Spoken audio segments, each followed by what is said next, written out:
بسم اللہ الرحمن الرحیم۔ روایت ہے کہ امام شافعی رحمۃ اللہ علیہ کا کسی پیچیدہ فقہی مسئلے کے متعلق ایک عالم سے مناظرہ ہوا۔ طویل گفتگو ہوئی اور دونوں کی آوازیں بلند ہو گئیں۔ دونوں میں سے کوئی بھی بدِ مقابل کی بات کا قائل نہ ہوا۔ اس عالم کا غصے کے مارے رنگ بدل گیا۔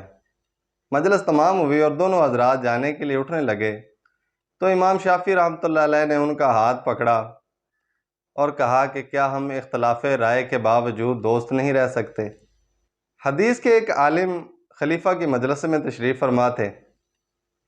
ایک آدمی نے حدیث بیان کی تو وہ عالم حیرت سے بولے کہ یہ کون سی حدیث ہے؟ آپ کہاں سے لائے ہیں یہ حدیث؟ آپ اللہ کے رسول صلی اللہ علیہ وآلہ وسلم پر جھوٹ باندھتے ہیں۔ آدمی بولا جناب یہ حدیث پایہ ثبوت کو پہنچی ہے۔ عالم نے اسی انداز میں جواب دیا نہیں، ہم نے تو آج تک یہ حدیث نہیں سنی۔ مجلس میں ایک دانا وزیر موجود تھا۔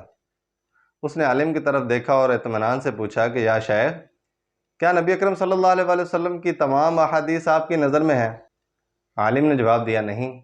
وزیر نے پوچھا پھر نبی اکرم صلی اللہ علیہ وآلہ وسلم کی تمام احادیث کا نصف حصہ تو آپ کے حافظے میں ہوگا؟ تو عالم نے کہا غالباً۔ اس پر وزیر نے کہا کہ تو سمجھ لیجئے کہ یہ حدیث اس نصف میں سے ہے جو آپ کو یاد نہیں۔ یوں یہ بحث اختتام کو پہنچی۔ ہمارے اندر بھی اختلافات ہوتے ہیں، خاندانی اختلافات ہوتے ہیں، رشتہ داری کے معاملات میں اختلافات ہوتے ہیں، ایک دوسرے کے مزاج سے اختلاف ہوتا ہے، تجارت کرتے ہیں تو تجارت میں ایک دوسرے کے ساتھ ہم مخالفت کرتے ہیں، لیکن وہ اختلاف اگر اختلاف رائے تک رہے تو اس کا ایک اپنا مزہ ہے۔